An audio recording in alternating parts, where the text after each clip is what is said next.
The morning was crisp, the kind of late spring day when Boston Harbor shimmered with a light that made even the cranes look graceful. I slipped my coat over my arm and reached for the bakery bag I'd picked up on Charles Street. Lemon shortbreads. Cassia's favorite from the years when she was still a schoolgirl who ran into my office after ballet lessons. She had asked me to lunch at her apartment in Back Bay, just the two of us. Her voice on the phone had been warmer than it had in months, and I let myself believe we had turned a corner. That was when my phone vibrated. A new message from Ronan Pike. Subject line blank. Body only 3 words. Call me immediately. No greeting, no explanation. Just urgency, pulsing off the screen. I sank onto the bench by the window, set the shortbreads beside me, and dialed his number with a hand that felt suddenly heavy. He answered before the first ring faded. Sabine, she filed it this morning, he said. His voice clipped and without ceremony. Cassia has petitioned the Suffolk Probate Court for emergency conservatorship. She's claiming you're mentally unfit to manage harbor span. The words knocked the breath from me. My coat slipped to the floor. I heard him continue statements submitted. An affidavit attached. Talk of investors whispering that stability required new leadership, but the sound blurred. The lunch invitation, the softness in her tone, had not been reconciliation. It had been choreography. I stared at the bag of shortbreads as though they might explain it. The girl who once saved her allowance to buy me birthday candles had now filed papers to erase me. I pressed the phone closer to my ear, forcing myself upright as Ronan began to outline what came next. Ronan's office sat on the corner near Pemberton Square, the same space he'd occupied for over 2 decades. The waiting room smelled faintly of old law books and coffee grounds. He didn't waste time with pleasantries. Instead, he slid a folder across the desk, the petition already tabbed in yellow. My name stared back at me in bold type respondent. Alleged incompetent. The phrasing was clinical, the tone merciless.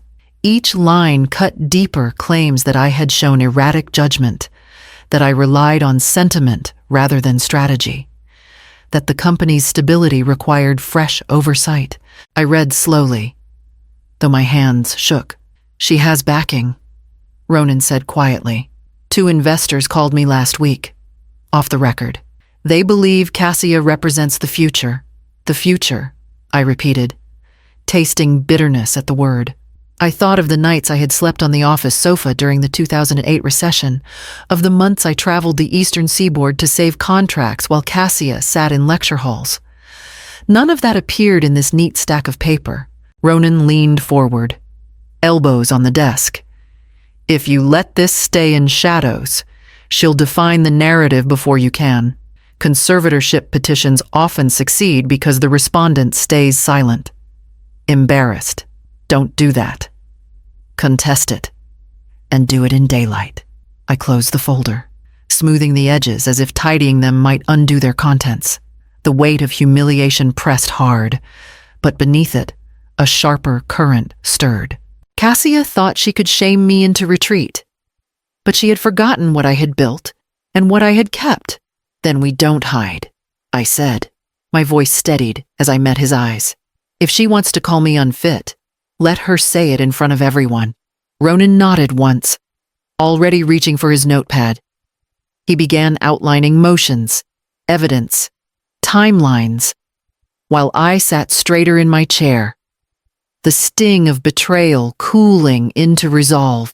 By the time I left his office, the shortbreads in my bag had gone stale, but my path had hardened into something clear. I walked back through the city with Ronan's notes clutched in my hand, each step echoing louder than the last. By the time I reached my office in the seaport, the petition's language had begun to mix with memories, small moments I had laughed off, moments that now returned with sharper edges. Cassia's interruptions had started innocently enough. In board meetings, she would finish my sentences, correcting details I hadn't yet misspoken. The staff chuckled, and I smiled.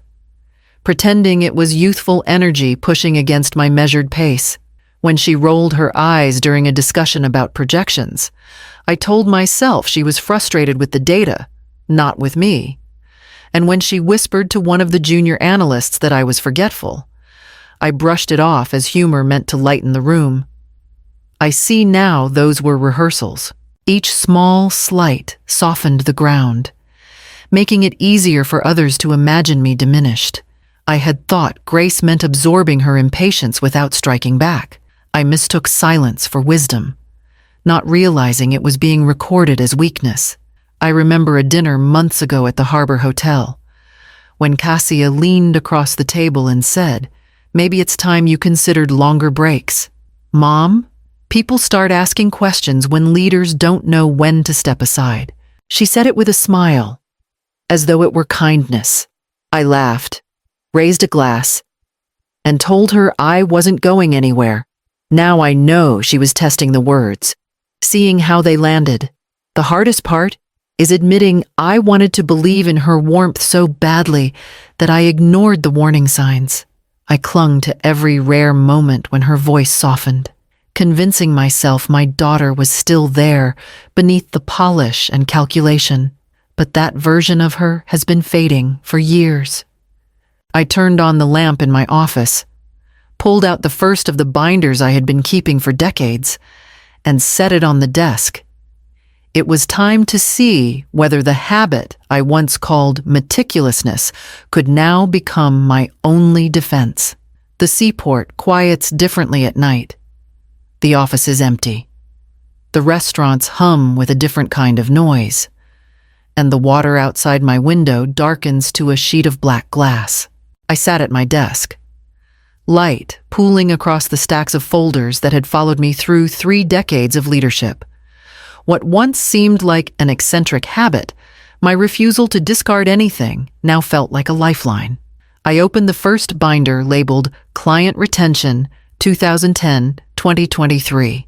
Inside were rows of contracts renewed under my direction, letters from partners who thanked me by name for pulling them through economic turbulence.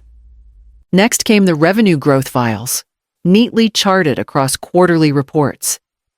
Each figure was traced back to a deal I had negotiated, a merger I had steered, or a pivot I had forced us to make when markets buckled. From the locked drawer, I pulled the thinner folder marked Medical Evaluations. 2 specialists from Longwood had signed assessments every year, clear cognition, no impairment.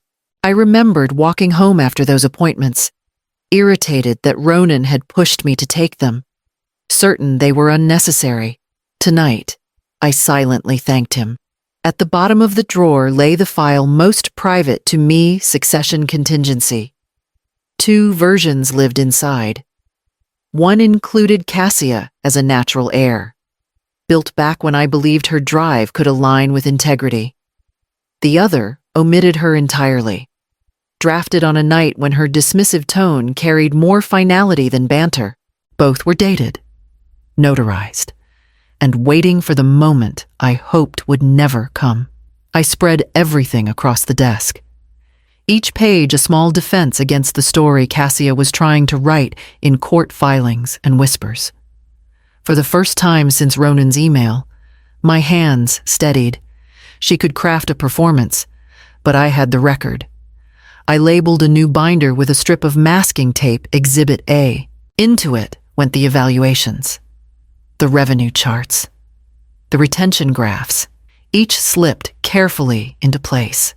By the time the harbor fog pressed against my windows, the outline of a case sat complete before me, and I knew I was only at the beginning. 2 days after I began assembling the binders, I was leaving a budget meeting when a voice caught me just outside the elevator. "Ms. Hartwell." It came quietly, almost hesitant. I turned and found Keaton Merrills, one of the junior accountants, standing a step back as if afraid someone might overhear him. He was a careful young man, the kind who always kept his tie knotted too tightly, the kind most executives overlooked. His eyes flicked toward the stairwell, then back to me. "I think you should see this," he whispered, sliding a folded sheet of paper into my hand. He didn't wait for acknowledgement, only dipped his head and slipped into the stairwell as if retreating from danger. Back in my office, I closed the door before unfolding it. The printout was an internal email, forwarded from Cassia's account. The subject line read, "Pre-transition support body." The message itself was sharper than anything I could have imagined. "When the time comes, I expect full alignment. Bonuses will be distributed accordingly once I assume interim control." The email had gone to 6 staff members, including 3 department heads. Her confidence was chilling when, not if, she had already spoken as though my removal were assured, already promising rewards to those who pledged allegiance. I stared at the words until they blurred, anger and clarity tightening in equal measure. For months, I had told myself the rolling eyes, the interruptions, the dismissive tones were simply clashes between generations.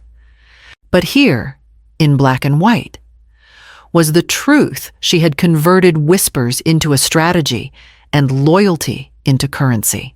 I placed the sheet into a fresh folder and labeled it Exhibit B. One piece of evidence alone could not dismantle her case, but together with my medical evaluations, retention reports, and revenue charts, it began to form a pattern too clear to ignore. She wanted to remove me quietly, with the air of dignity for herself, and here she was bribing her way to control. I scanned the page, saved a copy to my private drive, and slipped the original into the locked drawer beside my contingency files. As the lock clicked shut, the sound was strangely reassuring. Cassia believed she was building inevitability, but every move she made left behind a trail, and trails. I had learned over years of leading Harborspan, always lead back to the one who leaves them. Ronan's office felt colder the second time I stepped into it that week. He had already spread a stack of financial records across the conference table, each flagged with neat red tabs. I sat beside him, the air heavy with the smell of ink and paper, and began to follow the trail. The first irregularity was almost laughable in its audacity: $12,000 paid to a newly formed advisory firm registered in Delaware. Its only listed officer, a classmate of Cassia's from graduate school. No reports, no deliverables, no evidence of services provided, just money wired and quietly logged under strategic planning. The second was less obvious, but more troubling. $8,500 paid to a marketing consultant who was, according to social media, backpacking through Spain during the month she supposedly delivered campaign analysis. No invoice, no meeting notes, nothing but Cassia's digital authorization. And then came the line item that made my stomach knot. 4 separate transfers, each small enough to avoid immediate suspicion, totaling just over $22,000. They were labeled General Consulting, but the routing number matched the law firm currently representing Cassia in her petition against me. She had funded her legal attack with company money, disguising the withdrawals as legitimate expenses. Ronan didn't raise his voice. He didn't need to. He slid the final page toward me, his expression sharp. "This is no longer a question of succession," he said. "This is fraud." I pressed my hands flat against the table, steadying myself. Anger threatened to overtake me, but something cooler settled in its place. This wasn't only betrayal. It was theft, calculated and deliberate. I looked up at Ronan. "We don't bury this in motions," I said. "We make it public. The staff, the board, the investors, they all need to see what she's done." He studied me for a long moment, then nodded. "Then we prepare for daylight." I gathered the flagged pages into a fresh binder, labeling it in bold letters, Exhibit C, as I closed the cover. I knew secrecy had protected her long enough. It was time for the truth to step into the open, and the courthouse would be its stage. The morning of the hearing broke gray and raw, the kind of Boston day where the harbor wind cut straight through wool. I walked into the Edward W. Brooke Courthouse with Ronan at my side, carrying binders that felt heavier than their weight. Cassia was already seated at the petitioner's table, dressed in cream, her posture poised as though the judge's bench were a stage. She did not look at me. Her counsel opened with a performance polished for effect. "This is not about animosity," he told the court, voice pitched in practiced concern. "This is about safeguarding a company, ensuring stability. My client has observed a troubling decline in her mother's capacity to lead. Decisions made from sentiment, inconsistencies, forgetfulness." He paused, as though reluctant to wound, and then let the words settle. I sat motionless, hands folded. Ronan rose with no theatrics, only a steady voice and a series of binders placed one by one before the judge. "We enter into evidence," he said. "Medical evaluations from 2 independent specialists in the last 18 months, both affirming clear cognitive health." The first binder opened. Pages turned. Next. Financial and operational reports from the last 3 years, benchmarked against industry averages. HarborSpan's growth, retention, and expansion have all exceeded competitors under Ms. Hartwell's leadership. Another binder opened. Charts sliding into the record. Ronan did not look at Cassia when he presented the email promising bonuses for alignment during a transition. He simply let the language speak for itself. Then came the final binder. The proof that company funds had been diverted to pay for her legal petition. Transfers, line items, signatures, all laid bare. The silence that followed was heavy, punctuated only by the judge's slow turning of pages. At last he closed the folder, his expression unreadable. "The petition for conservatorship is dismissed," he said, voice firm, "and in light of the evidence presented, this court finds sufficient basis to initiate a formal inquiry into the petitioner's financial conduct." Cassia's smile faltered for the first time. I did not move. I only felt the air shift around us, as if the ground she had relied on had cracked beneath her feet. And I knew the reckoning had only begun. By dusk, I was seated at the long mahogany table on Atlantic Avenue, the same table where I had fought for contracts, weathered recessions, and signed off on expansions that kept HarborSpan alive. Tonight, the air was different, tight, brittle. Every eye fixed on me as if waiting for confirmation of what the courthouse had already revealed. Dr. Lenore Beckett, our board chair, called the meeting to order with a voice stripped of ceremony. Omar Red presented the findings we had compiled, his tone clinical, each misused dollar and falsified expense logged for the record. No one argued. No one defended Cassia. When the vote was called, the decision was unanimous. She would be removed from all duties effective immediately, and the documentation referred for outside legal review. The gavel of formality came in the shape of signatures, each board member leaning forward to place ink on the page that ended her authority. I signed last. My pen left a steady line where my hand once might have trembled. The resolution passed. The meeting adjourned, and the chairs scraped back in solemn unison. In the hallway, Cassia waited. Her face was pale, the Polish worn thin. She caught my sleeve as I passed, her voice low but sharp. "I wasn't trying to hurt you. I was protecting the company. Investors were losing faith you couldn't see it."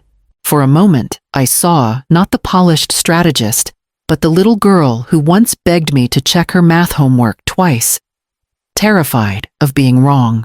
Her eyes carried the same desperation, though now it was twisted by ambition.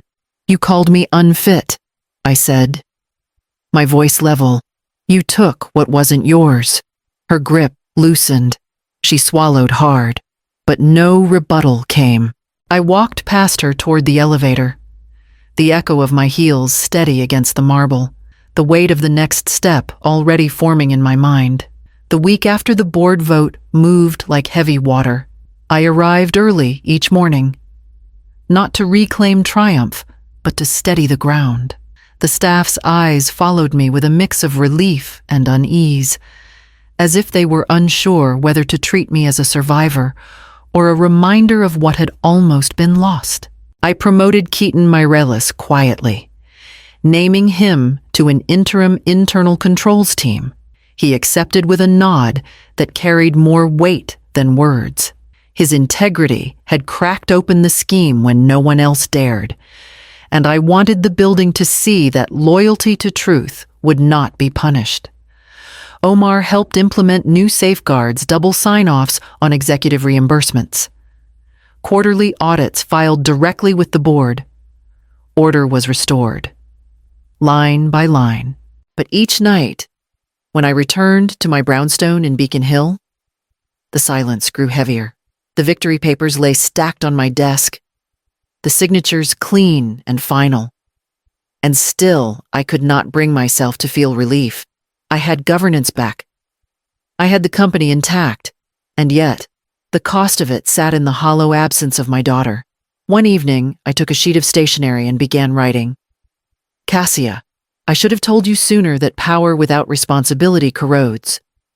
I should have pushed harder when I saw entitlement blooming. I thought love meant giving room. Perhaps it only gave you space to believe you were owed everything. I wrote until the words blurred, then folded the page and slipped it into the drawer. I did not send it. Some truths, once spoken, can't be returned. And this one belonged to me alone. The following morning, I carried my satchel down the brownstone steps, knowing the next board meeting would set the tone for what came after. The boardroom filled to capacity, every seat taken, the air taut with expectation. I opened the meeting without flourish, speaking not of the past, but of the road forward. New governance protocols were approved, unanimously independent review of executive compensation, quarterly audits delivered directly to the board, and a standing ethics committee led by Omar. Family ties, I made clear, would confer no privilege. I then presented a proposal I had carried in silence for years. A scholarship fund in logistics and supply chain analytics at a Boston university, reserved for first-generation students. HarborSpan would seed it with the same reserves Cassia once tried to exploit. The gesture was more than philanthropy. It was a reminder that our company existed to build, not to bleed. The board's approval came swift, some nodding with quiet relief that our story could now include something cleaner. Cassia's name was spoken only once. I outlined that restitution could be possible if she chose transparency and accountability, but no seat, no vote. No privilege would be restored by bloodline alone. The board accepted the terms without debate. When the meeting ended, I carried a single binder with me, leaving the rest in the archives. I walked down toward the harbor walk, the salt air crisp against my face, ferries sliding past the piers with the patience of tides. The cranes stood tall against the dusk sky, reminders of work that outlasts any one ambition. I held the binder close, not as armor this time, but as memory. Then I let the thought pass and kept walking, knowing the future would be built not in files, but in choices made from here forward.